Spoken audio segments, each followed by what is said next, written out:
Post-game show, Christmas. Merry Christmas, everybody. Merry Christmas, everyone. Merry Let's go. Let's do it. Woo! Merry Christmas. Yeah, we're doing it. You If guys you're are a killing Brooklyn me. fan, Jeez. if you're a Brooklyn fan, it's a good Christmas. What do you guys bummed out or something? Dude, John is completely ready for Christmas today. Look at that get up, Yeah. dude. You know We're doing it. We're jumping in here. who didn't do it? The Celtics. Decent for 3 quarters. That was about it. First 3 quarters. First half overall strong. You had to be impressed with the defense tonight, first half.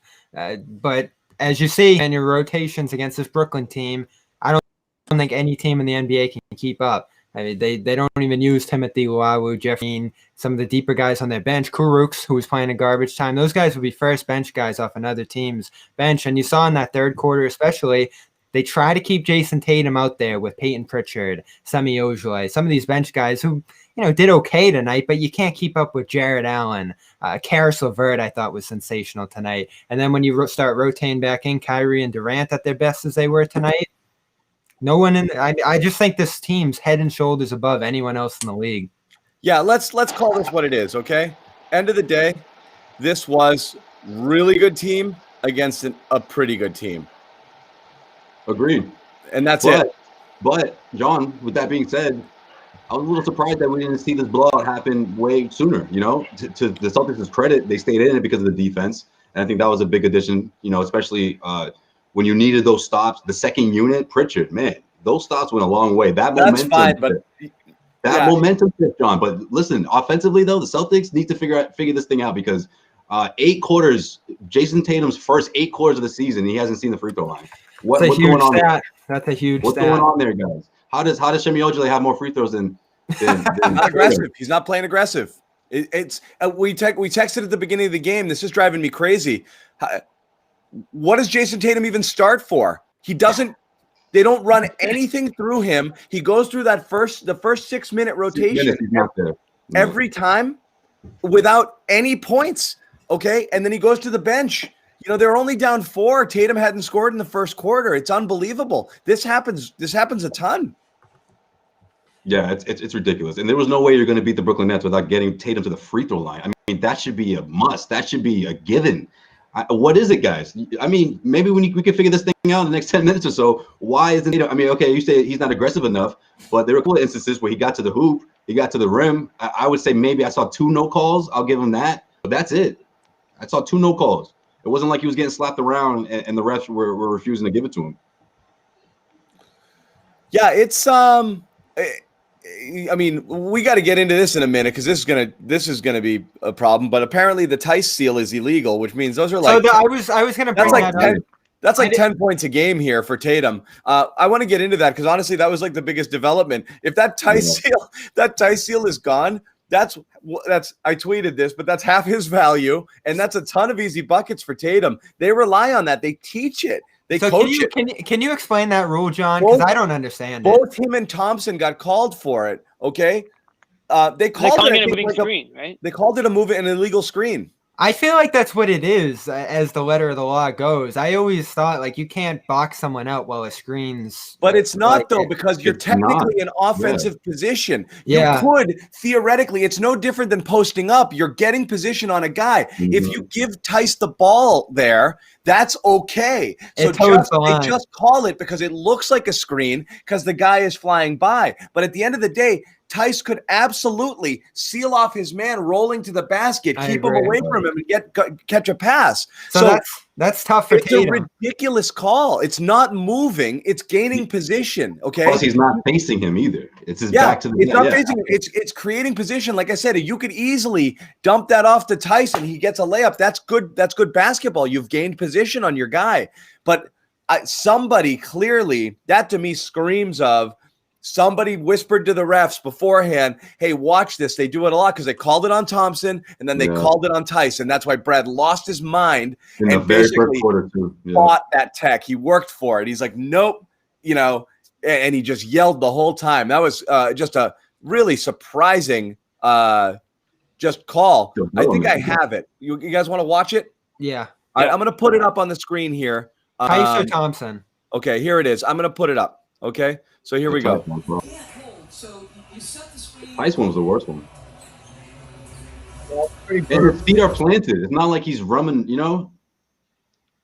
Yeah, issue. that It's one. like I even searched on Twitter Tice Seal because I wanted to look at like just past videos of it, and sure enough, like if you just scroll through Twitter and click on video, like you'll just see a bunch of those, and like he's being they're being commended in the tweets for like the play. So it's like, okay, now all of a sudden that's illegal without any heads up to the Celtics or Brad Stevens, like, hey, we're going to be calling this a lot more this year, or this is illegal the way you guys do it.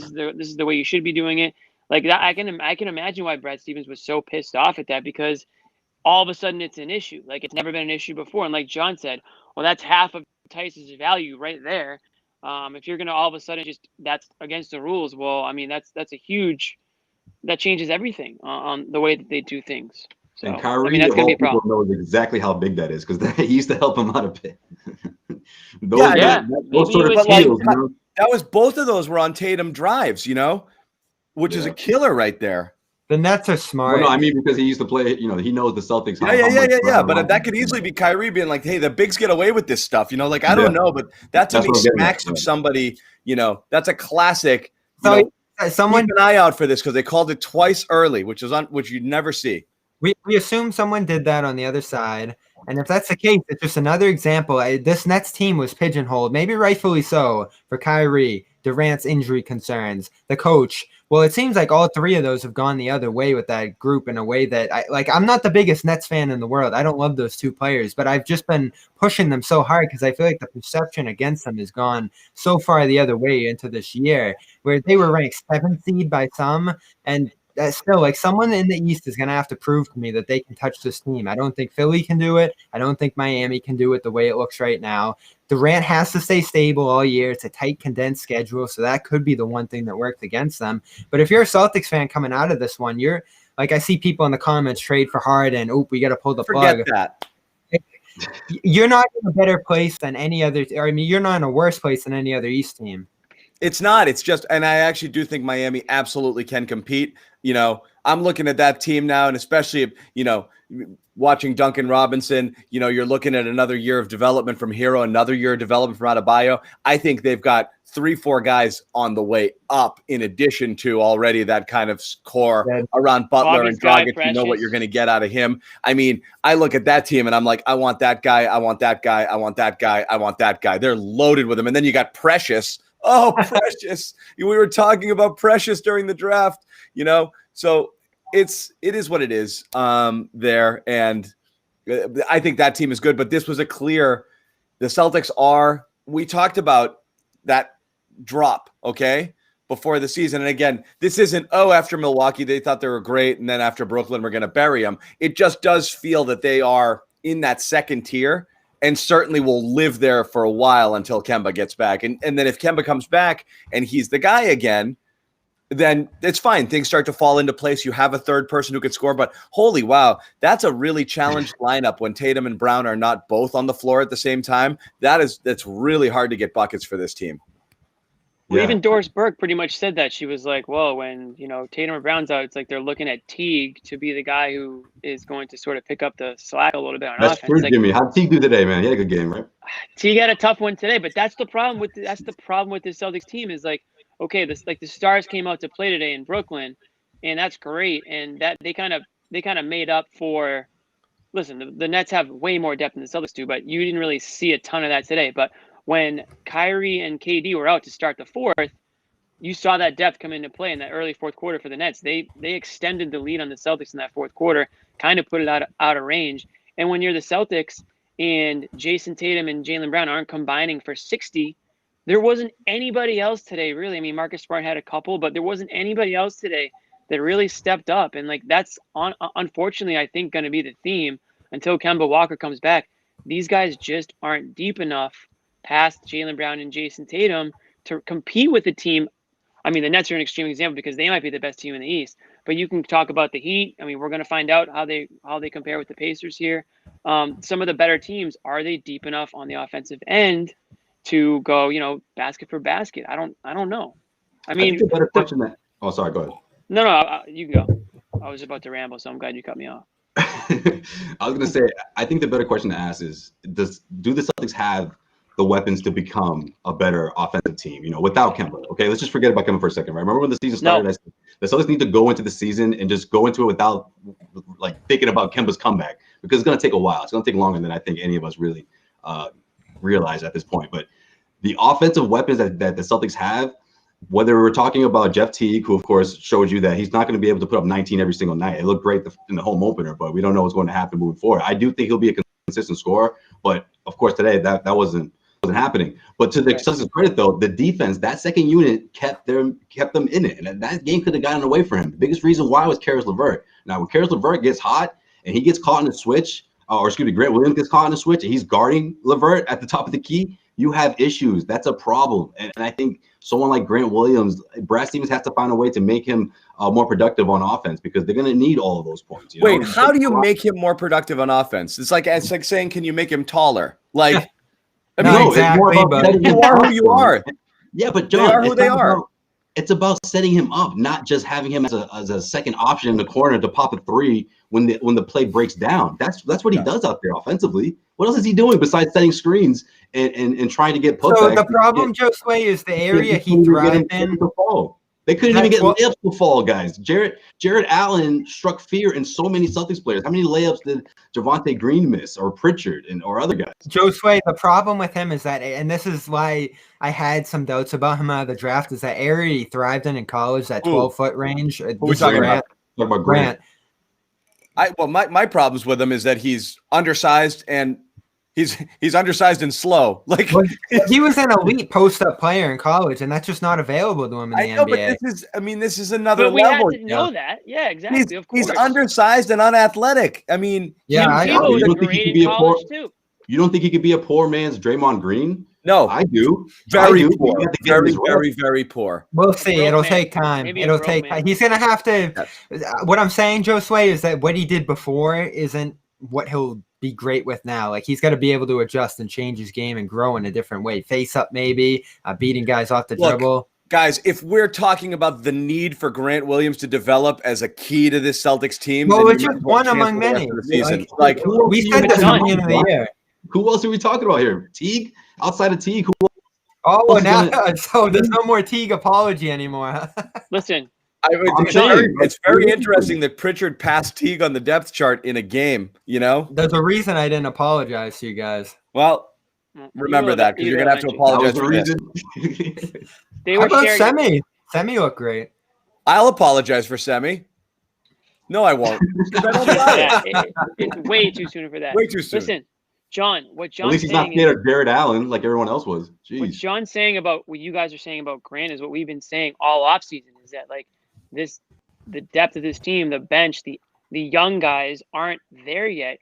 You can't have it both ways. You can't have a team that wants to compete for a championship and also have a team that needs to develop a bunch of players all at once on the court and still expect to win those games. Like Rob Williams, like Grant, like Romeo, like Neesmith. You need to develop all these guys. These guys aren't really ready to contribute. The only way to get them ready is for them to play, but you're also trying to win and end up as the top seed, and you have championship aspirations. So how are you, I'll use the word quote unquote balance, how are you going to balance all these things? It's very difficult to do that. Here's how you're going to do it. You're going to, as games go on, I don't know whether we'll do this or not, but the schedule's tight. There's back-to-backs everywhere. As games go on, you could see situations where you sit Tatum and Brown, kind of punt on a game altogether, load management, and you just start Neesmith, and somebody else, and say, go shoot 15, 20 times. I don't care. We've punted on this game. There might be a game or two like that. You might get some sort of crash course development there with those guys. Otherwise, we lost by 20. You wait for them to earn minutes. He played like Pritchard is earning minutes. You got to see something from Neesmith, whether it's in practice or in a game. He earns minutes, but you're right. You got to give him some rope. Like, to me, again, you can survive with Semi and you got some decent things, but again, we're throwing Javonte Green in there, and I don't know what that's doing. I know they needed a little energy boost there, but at some point or another, those minutes, that time's got to go to Romeo and to Neesmith before the end of the year, if those guys are going to do anything for you. I agree with that. But in the meantime, I don't have a problem with seeing Javonte. I want to see more Javonte.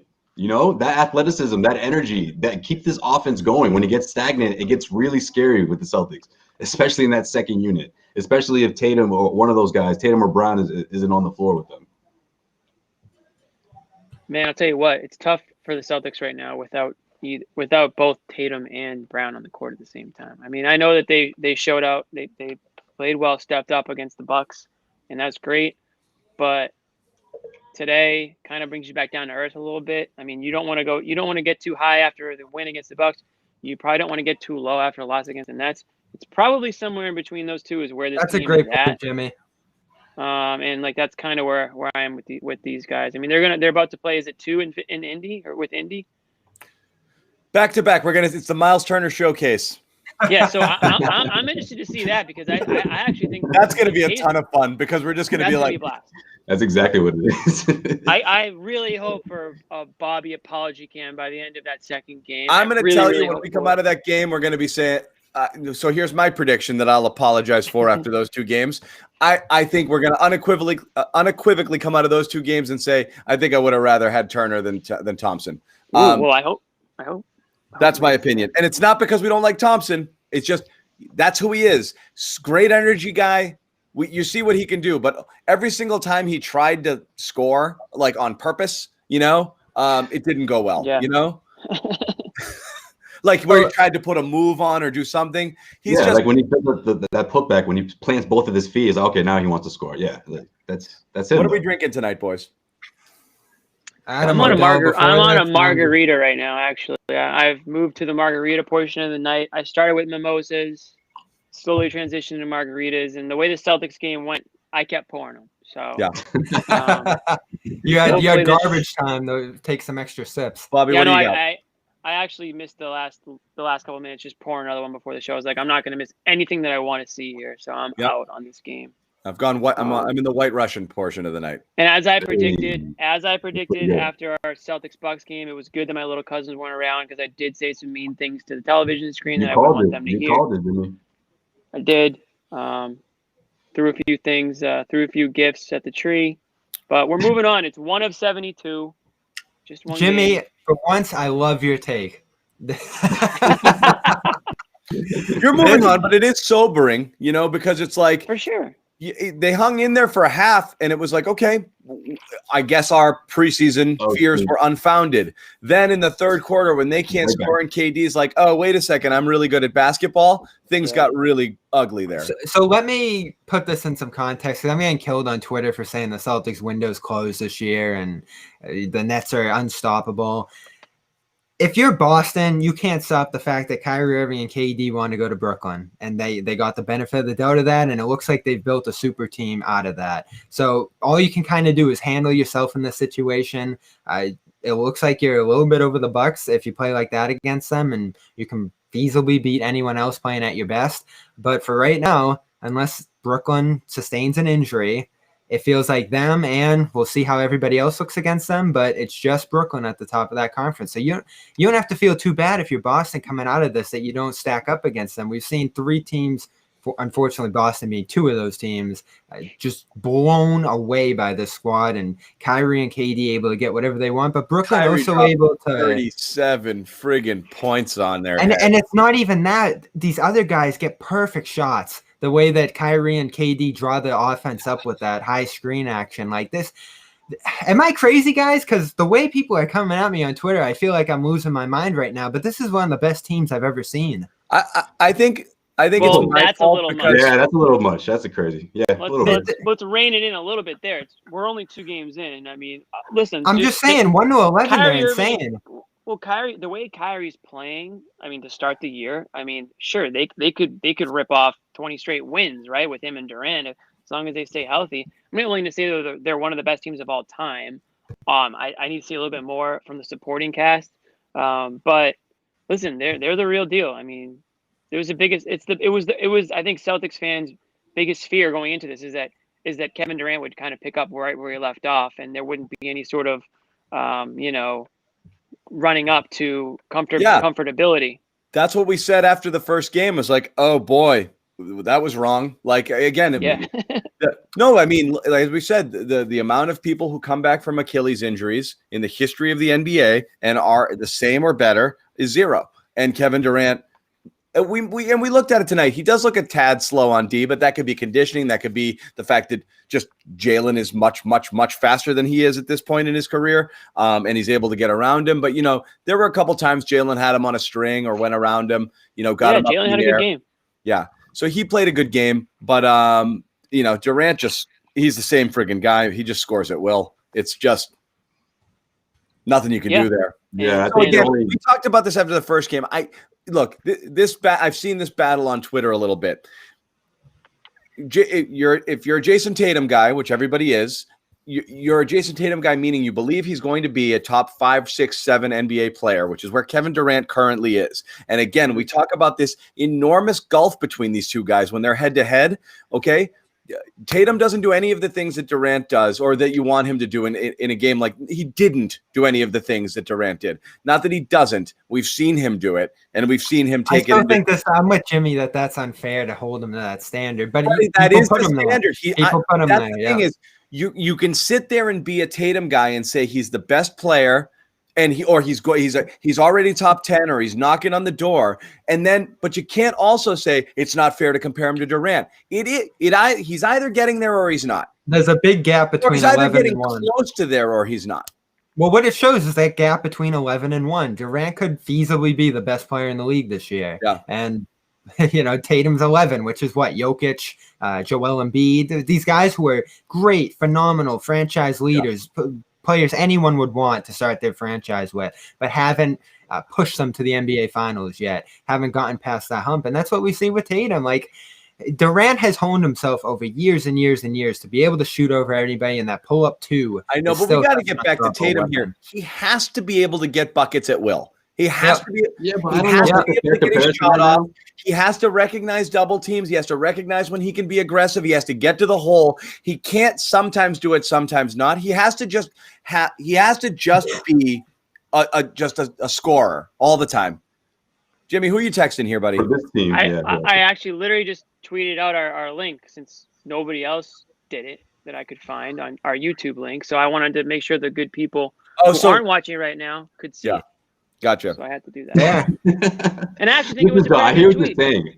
You're talking more about his approach, but I just think the whole Durant's one of the greatest scorers of all time. Like, this isn't, I get what you're saying though. And my only concern is if Brad Stevens is just not being aggressive enough or setting him up in a way to get going right away. Because I'm with you. I thought that was a pattern that was exclusive for the bubble. I didn't know that was going to carry over into this year. I don't know what's with the slow starts and not getting to the free throw lines, but it has to change, and especially in that first quarter. I mean, that's what stars do, right, guys? Whether we're talking top 10, wherever you guys have them at, you get to the free throw line. You don't let someone come off the bench and get 7 free throws before you can even get there. Someone like Shemi Ojale, it's just, I don't get it. And again, I don't know if that's something that falls on Brad Stevens, or is it something that Tatum just sort of, wakes up by the second quarter and then gets going. But there's those slow starts. There's something to it. This is a pattern now. Yeah. And again, what's going to happen is there's a child. Come on in. Yeah, come on in. That was a nice touch. John's got a tree. wall over there preventing entry. Yeah. Listen, that's what we said about it's Tatum. actually gated. Yeah. He's got to get into a groove. And a lot of players do that at the free throw line. So if you go 3 quarters without getting to the free throw line, you saw him tonight, 20 points. It says right there. I mean, you need more. This team isn't deep enough. I'm a broken record, but you need at least 25. Closer to 30. So from Tatum on a lot of nights. And that's the difference, is going to the free throw line to make up for those extra 5-10 points, right? And they were coming out. They were blitzing him a little bit, and those blitzes were nice. Yeah, and so it wasn't easy on him, for him to get going. But again, last thing I'll say on that is that you do start to see the story of this team being guys who were in different roles last year, forced to step up to the next level and trying to get into the comfort of that. Like Smart, even if we're talking about new roles. There's a little bit of awkwardness in his new role, I feel like, too. He's trying to take that step back, but you're not getting that explosiveness that you would get from him in a game like this. for all we bemoan his shot selection and aggressiveness, there were nights where his aggressiveness rode you above the level you were on. And the Toronto series last year was the story of that. I feel like he's been a little too subtle so far. Like when he shot tonight, it looked good. He just, again, comes out with 4-12, just kind of like a mediocre night. Yeah. So what are we saying now? We want Marcus to shoot more? I just think be careful what you ask for in that sense. Like he and Brad has said this before too. His aggressiveness, his assertiveness rises you above the level you're on some nights, and it's allowed him to be your best or second best player other nights. So it's just a minor point, but overall it feels like everybody's still getting adjusted to those new levels. And Josue, you make a good point. Jalen looks most comfortable of anybody stepping into that new role, so that's a positive you can pull out of this. 9 attempts from Jalen. I'm going to keep going with this free throw thing. 9 attempts. I mean, that's a guy who just wouldn't be denied to the, it's just that sort of aggressive approach, getting to the rim, keep going, doing it again and again and again. I love that. And he's feeling the defense. It is a case of Jalen, which is so interesting because, again, the early struggles in his career were always kind of like he decided what he was going to do before he started going, and he would just go. But I mean, that case, particularly against Durant, that time where he went, got him up in the air, it slowed it down, and then banked it home. He's feeling the defense out on when he's going to the basket. It's not that out of control, wild, I'm going to jump in the air and see what happens. Drive you crazy. Yeah, right. Exactly. And you know what else? He doesn't do that at all. But Tatum actually looks more lost going to the basket than you see him falling down, not really sure where he's, a couple of times. So it's funny that Jalen is the guy right now who's really like taking it with confidence there. Right. And Jalen's also impressed me with his facilitating, setting guys up. I think that's something that could. Him and Marcus have a nice little thing going. Maybe that's what Tatum needs, a little high-low action, get him in there, that those two need to play off each other more often, I think. And I think that's something Brad's going to start seeing is the next move within the next week or so. 2 games in a row. In the end, it's going to be a good test. Jalen, 2 games in a row, high scorer, and clearly the best player on the floor for the Celtics. Yeah, and it's clearly. Yeah. Right. And I'm not saying this is happening, but what I don't want to see happen is I don't want Tatum to fall in love with like just the outside shot. I don't want him to become a shot chucker. I want him to stay aggressive, be aggressive, drive. He needs to get himself going. Jaylen Brown, I don't feel that's part of his game. Even though like he'll park himself on the corner and take threes, that's fine. You need to do that, but like he's not scared to get aggressive, drive to the hoop. Whereas I think Tatum's more inclined to, penetrate, step back, fall away three, where he's almost like, and we saw it, he hit a couple of those obviously against the Bucks. He had a great one tonight, a deep three. I think it was over Kyrie. That was a really nice one at the shot clock. But still, you want to see him get going, get full steam ahead. I mean, the guy puts on 10 pounds of muscle and grows 2 inches. Like, use that, man. Like, use what you got, man. Yeah, the difference between the two right now, and Tatum does get more pressure. John mentioned the doubles. He's getting the better defender of the two, so all that matters. Yeah. But what Tatum needs to be able to do to assist tonight, use that pick and roll, use his facilitating role. Recognize it. The guys up. And not just if you're doubled, if you're getting stuck, dish it out, but identify and find teammates and empower teammates, make teammates better with the pressure that you're getting. That's a high level role. That's what Durant does. That's what LeBron does. But as John mentioned, if you're holding him up to that standard, that's that next step. That's all I'm saying. It is ridiculous to compare him to 2 of the best players who've ever played ever and will ever play. That's not the point. The point is this team only becomes a championship level team if he reaches that level. And if he doesn't, then you have a really, really, really, really, really good player, but not enough to get you to that next level. That's the fact. He either, like I said, we talked about those ESPN rankings, which are totally imperfect. But the point being, if these guys are roughly the 11th and the 25th or 30th best players in the NBA this season, if they make that leap and they become 6 and 12, all of a sudden you do have one of the best tandems in basketball right now. And let's make it clear, we're not saying otherwise. They're kind of in an also ran sort of category, which is very, very, very good. You want to have them. They're young. They can continue to grow. There's not very many two-person tandems you would trade these guys for, Yeah. but they have to get to that level for you guys, for the Celtics to be and let's make it clear, we're not saying like he can't get there. They'll They never both get there. can, It's just identifying what they need to do. right. Yeah. Right, and I think that goes back to what we're saying. Like, are you trying to win now, or are you trying to win? Are you trying to develop guys and win? And build something to really be that team, because they're good. It's a frustrating situation. It's a frustrating position to throw in, because they're just good enough to hook you in and to make you feel like, okay, they're going to make the playoffs. They're going to go to the Eastern Conference Finals, but they might come up short. And you know what I mean? It's like, is that a knock on them, or are they just a couple years away? It's just yeah. We're comparing them to. No, it's fine. We're comparing them to Kyrie and Durant, but like. Durant's 32. Kyrie's, however old he is. Like, these guys have so much time to get to that point and be in the position that those two guys are in now, where it's like, we obviously want it to happen right now, but we also have to understand that, like, there's a lot of room to grow and for them to get better and become that level of player. So I don't know. It's a tough spot in their development too, to basically take the two superstars away in Hayward and then have Kemba not start and put that much more pressure on them here. Again, they could be exactly at the level they're at this year with more support and a deeper bench, and then it's fine. It's just now they have nobody. They do not have enough around them to be able to lean on anybody else. It's on them every single night to be 30 and 30, 25 and 25 every night. I mean, and again, they got theirs. I mean, 47 combined points tonight. Tatum wasn't super efficient. He didn't get to the line, but every single night, those guys have to be alphas.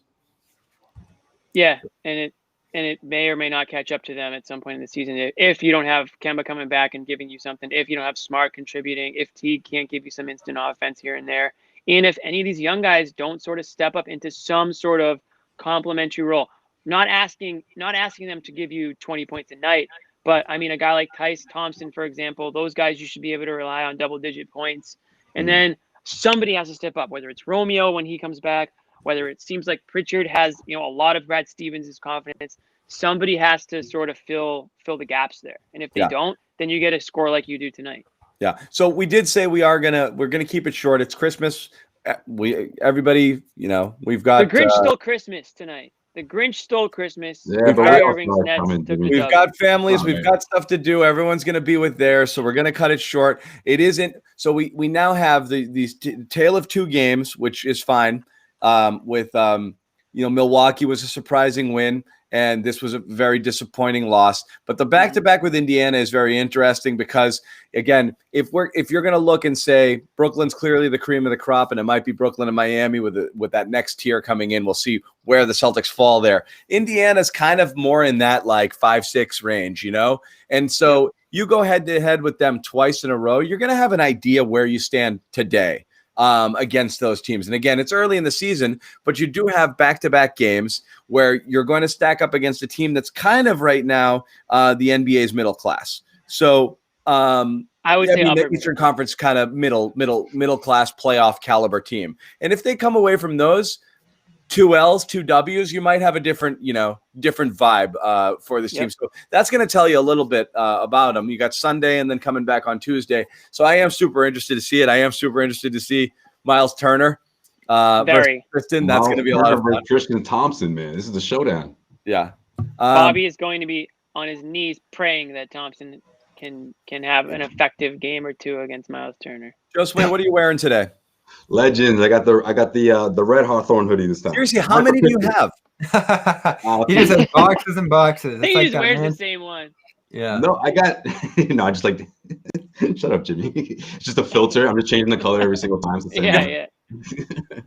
No, this is the red one, red Hawthorne. This is my favorite one. The white one's good, but that's a sharp color for you. The white one you can't wear every day because then it won't stay white. So yeah. So there it is. That's the Hawthorne. It's Legends apparel, athletic apparel. It's already priced well. Plus, you get 20% off your next purchase with the code HORFORD20. That's legendsbrand.com/Horford. Use the code HORFORD20. 20% off your next purchase. Still worth it.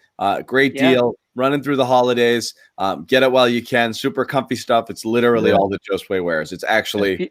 It's great stuff, man. Also, they have I believe the sale's still going on through the weekend. I believe it was a Christmas sale they have going on the site. So that's even more discount there with the 20% off. Some people get money for Christmas, spend it over there. Yep. There's That's get right, your get Hawthorne. So money. that's it for us, guys. Let's wrap it up. Any final thoughts here before we move on? So Jimmy mentioned Thompson. Thompson kind of disappointed me out of the opening stretch tonight. A little too much isolation, touch a bit off. He could have set a tone earlier there on some of his offensive rebounds and loose balls he scooped up that they kind of botched. And overall, the finishing isn't great with this team right now. That goes for Tatum. That goes for some of the other players. And we didn't even get into layups. Jesus. Yeah, that's a huge area. It was so frustrating because, again, look, I know Jared Allen is on and up, but geez, I mean, the way he struck fear in the Celtics, it was a bit surprising. It was at least Shemi showed me he wasn't scared. That's good. That's a good sign. That play where Tatum botched the layup and Brown got it back and botched it right after him, like the game just completely fell apart after that. I've been giving Javonte, telling him, man, I would like to see him get more minutes. He comes in and bums 2 back-to-back layups. Bunnies, dude. My dad was like, Javonte, huh? This your guy? I'm turning my dad. I'm like, yo, watch this guy. He's about to go off right now. 2 layups. And there's the problem with T. One night he's blowing you away, and the next night he's a 0. Like that, the reliability with him isn't there at this age. Was a 0. He's good for 14 points. That's what that means. That means he'll drop 19 one night, and then he'll go scoreless or drop 5. That was tough. That's where he started averaging around 14, 15 points. You definitely need him to be more. I mean, I'm not gonna say he's inconsistent. We're 2 games in, but you can't go goose egg coming off the bench. I wouldn't call him inconsistent. That's a guy that you really need to stabilize that bench unit. Unbelievable. Pritchard, 25 minutes, the high off the bench. Surprising. Again, pretty efficient. We talked about those pull-up threes in transition, maybe do without, but again, he played with confidence. I thought he played pretty good defense. And Semi is in the rotation. No one got more grief from this comment section from CLNS's viewership than Semi Ojeleye. Credit to him for sticking it to them tonight. Semi Ojeleye was 2 for 7 tonight. Okay, like Semi, and he played 14 minutes. He was fine. He's in the rotation at most. He was fine. Hey, he got to the free throw line. I'll give him that. I'll always give him that. He got to the free throw. That says more about your rotation than it does Shemi. I know. Good for him. I hope that he can, We're not at the point where we're celebrating Semi Ojeleye's accomplishment. Bobby, you know what? For not puking all over himself when he's out there. He's fine. I mean, he was. You know what I think it is? Okay. I got to talk to Shemi about hip hop a lot last season. And he didn't know about a lot of the Kid Cudi music because he was into the Kids See Ghosts. It's an album he made with Kanye, and I was like, yo, you should check out the Cudi. So he did. He checked it out. And he was like, man, that's really good. Cudi just dropped a new album last week. I don't know. Maybe it's a coincidence, but Bobby, sometimes I think he's really into this album. It's just you think he's grooving to the album? Josue and I did an episode on it. Yep. Yeah. He had never heard Kid Cudi like that. I told him to listen to Kids See Ghosts. He loved it. So I think he's. I don't want to. We've already spent more time talking about Semi Ojeleye. I'm kind of up the Semi segment, John. And we should all season long. We're gonna get a Semi segment. You know it. It's coming. It's gonna. But I'm gonna say this. I don't get it. Like, this is a guy. Did you guys watch him in college? Yep.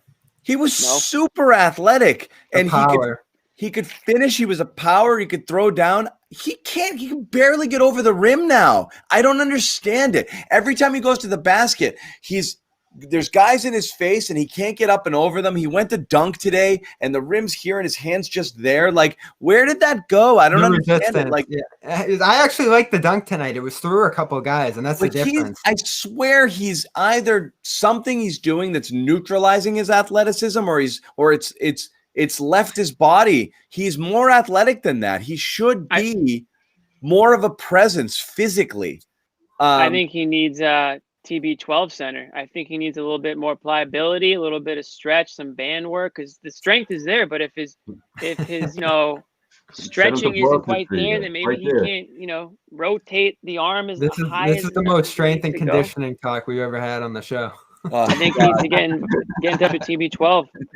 Yeah, we said we were wrapping it, and we will. I want to say thanks to everybody at home for tuning in. It's Christmas. It's Christmas. And thank you for spending it with us. Thank you for spending it with us yourself today. I got a tweet from someone. I forget the name. Sorry if I'm forgetting, but he's like, "You guys still going on tonight, right?" I was like, "Absolutely, right after the game." So I appreciated that. Him asking to double check with me. I'm like, "Yeah, get your eggnog ready. We're doing it."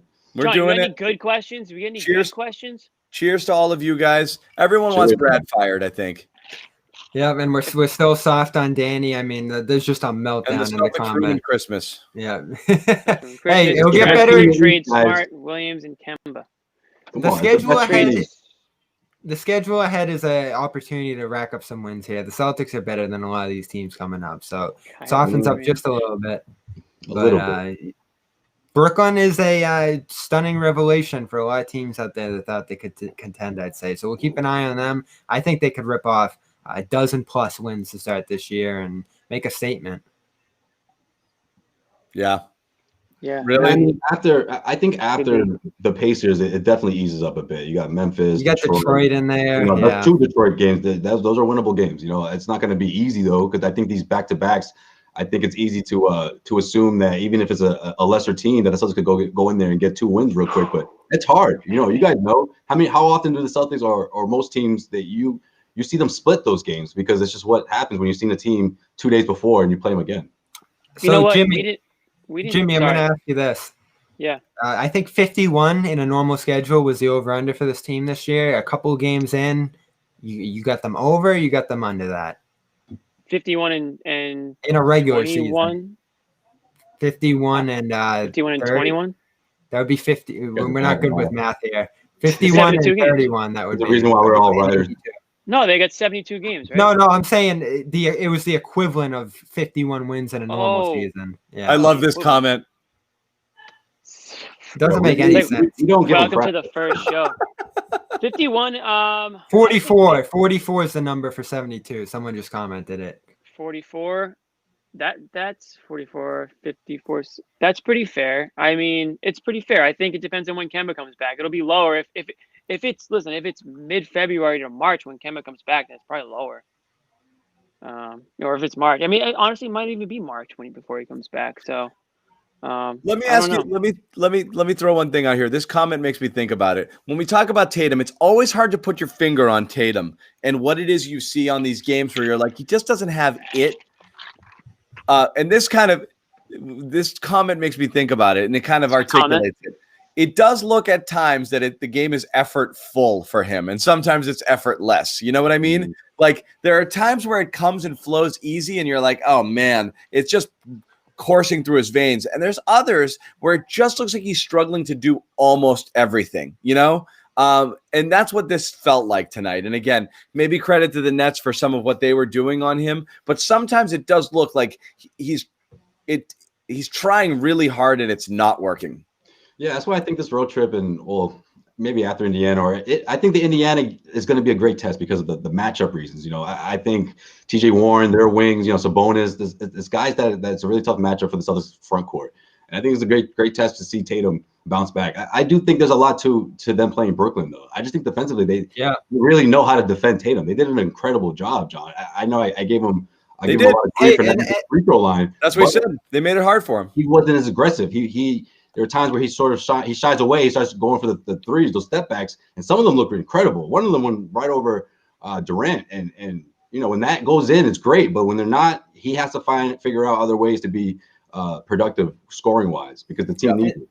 And that guy looped in Brown. I don't have big problems with how Brown's playing right. He's averaging 30 games. I think we are seeing that Brown's ready to take a leap here. Tatum, he's in a tougher position. When you're that top guy, the amount of pressure above being the 2 guy as Brown is indescribable. It's just a massive leap between 1 and 2. But I wouldn't include Brown in the guys who are looking uncomfortable out there. In fact, like, you know, John was saying this during the game too. His mobility, the patience, the ball control, even as Josue mentioned during the show, the pick and roll ability, passing, 3 assists tonight. That's solid for him. He was looking outstanding to start this year. If there's anyone I don't have questions about coming in and going forward, it's Brown. Yeah, I'm with Bobby on that. I think so. I guess I don't have a good answer for that question. It's a great question. I would say that I'm not sure if Tatum is playing like comfortable in his own body, and I'm not sure if he's fully grown into himself yet. I don't think, and we already talked about the aggressiveness, and I don't think he's as aggressive as he could be at 6'10" and whatever. And Brown, I think Brown is like very comfortable with his, size, weight, and with his game. He Where doesn't he look quick plays, right now. he doesn't look quick, and I fear that if Tatum falls too in love with the shot, with the step back, with the fadeaway, where he might be looking like he's struggling out there going into the fourth quarter with 14 points or whatever it is. That's my answer to that question. I do want to mention one more thing, unless you guys have something different than that, unless you guys have something else to say. Nope. Go Okay. ahead. Well, this came out yesterday. I mean, Harden, or the Celtics are on Harden's list. We have to at least talk about that for a second, because a lot of comments are saying trade for Harden, trade for Harden. I am still anti-trade for Harden. If I'm the Celtics, I think it would obviously cost Jaylen Brown. Well, I don't even know if I should say obviously. I don't know what the market is for Harden at this point, but I would imagine Jaylen Brown would have to be included in that, and I just wouldn't want to make that deal. I wouldn't want to bring in a Harden. third team. Yeah. But even if you pull in a third team, the Celtics have nothing to give anybody. Well, except for a trade exception and Marcus Smart, and that's not going to be enough. You would need. You're not going to get Smart for that. You're not going to get Harden for that. The difficult thing would be finding a team that sees value in acquiring a Kemba Walker, which there probably are some teams out there that would value adding an all-star caliber player like that, despite the injury. Not at this point, though. Not at this point. I think there's so many unknowns with that. You have to see him play first. Yeah, it's difficult. The number of teams that would be able to give assets with Boston and Houston to entice them to do that and acquire a Kemba with all those years and all that money and injury concerns left doesn't make sense. So this is perhaps a leverage move by Harden, trying to get them into the conversation, knowing that if Boston put the right offer down, they could acquire him. But again, the one-to-one deal makes no sense to me. You can't throw away your whole team and just say Tatum and Harden, roll the balls out there and just figure it out. Like, it just doesn't make sense. Yeah, agreed. And I can't think of. I want to see this thing through. I want to see what Tatum and Brown look at the end of what this team will look like when the regular season is finally over. They're not going to look like this. We knew it was going to be a slow start. We knew that it's going to take some time. For someone like Danny Ainge, who literally hasn't been able to like talk about getting curveballs after curveballs. I mean, you finally go out, you get the big free agent that everyone's always knocking you for, right? You get Al Horford. You go out, you salvage, Isaiah Thomas by bringing in Kyrie Irving. Gordon Hayward, your big free agent, goes down 5 minutes into his time in Boston. And now he's gone. Kyrie's gone. And then he replaces him with Kemba Walker, and now he's out of the mix. So for the first time, it's like, wait a minute. Well, maybe I can just see this thing through, because you know what? In the past, I haven't done anything, and besides the Isaiah Thomas thing that forced him to think that, okay, I need to make a trade. He hasn't panicked yet. He hasn't. And yeah, of course, it's easy to not panic when you're thinking, okay, well, Gordon's going to eventually come back, or Kyrie's going to eventually come back. But he never pulled the trigger on a deal, and he could have easily tried to, or maybe not easily, but he could have tried to bring in some more talent, but he didn't. So I think Danny's going to continue to say, you know what, let me just see this thing through. Obviously, before the trade deadline, you have to start figuring out what you're going to do with that TPE. But outside of that, I say bring in a couple of pieces and don't go and sell the entire farm just to bring in James Harden, to bring in the big fish. Yeah, I mean, again, I don't know what it is. You assume it's Jaylen. So what are you going to do? It doesn't make sense. It's not going to happen without Jaylen. So if it's not. If Jaylen is the only way it gets done, then forget it. Just move on, get a couple pieces from that TPE, try to add some depth to the bench, and hope that Kemba is going to be good to go. And if not, you got what you got, and you have to try to make a push to the Eastern Conference Finals. I want to emphasize and shock the world, shock everybody.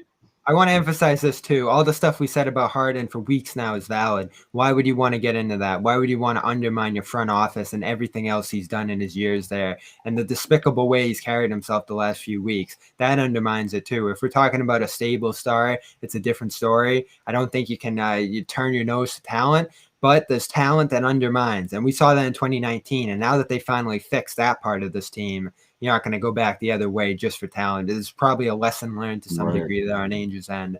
But, Jaylen said it tonight. This year is going to be a process. You can the coaches want to stay. We can look at last year and say that was the sixth window. It was open then, and they didn't make the necessary moves with the picks or other assets to enhance that team's ability to win it all. And they may not be in the same exact position this year. But a lot of that stuff's in the past, and we can only look at what they have right now. Yep. All right, guys, like we said, we're trying to wrap it, so we're going to say Merry Christmas and good night to everybody. The You Harden mean it this debate will time. continue because he's not going anywhere. He's not being suspended. He's going to He's not probably even play. playing. He's going to play soon. So Not too soon. he's self-isolating. I think he's going to play in the next game. But anyway, He'll doesn't play in the matter. opener. That conversation's not going anywhere. Celtics, again, will 2 games in, kind of a mixed bag. Couple games coming up. We'll be Some back on hope.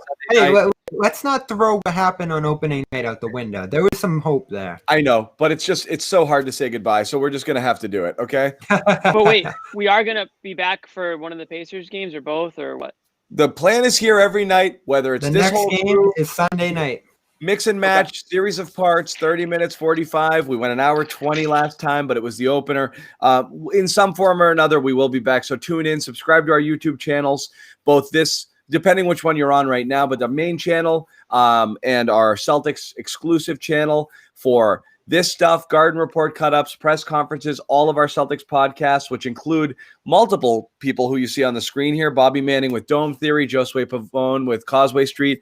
We've got Jeff Goodman and Bob Ryan. We've got Asherrod Blakely with the A-List. We've got Cedric Maxwell. We're loaded with heavy hitters covering the Celtics. We'll be back with Garden Reports throughout the season, post-game reports live. For Josue Pavon, Jimmy Toscano, Bobby Manning. Good night, everybody. Merry Christmas. Thank you for watching. Merry And we will Christmas. see you Thanks, guys everybody. Happy on Sunday. holidays. Happy holidays.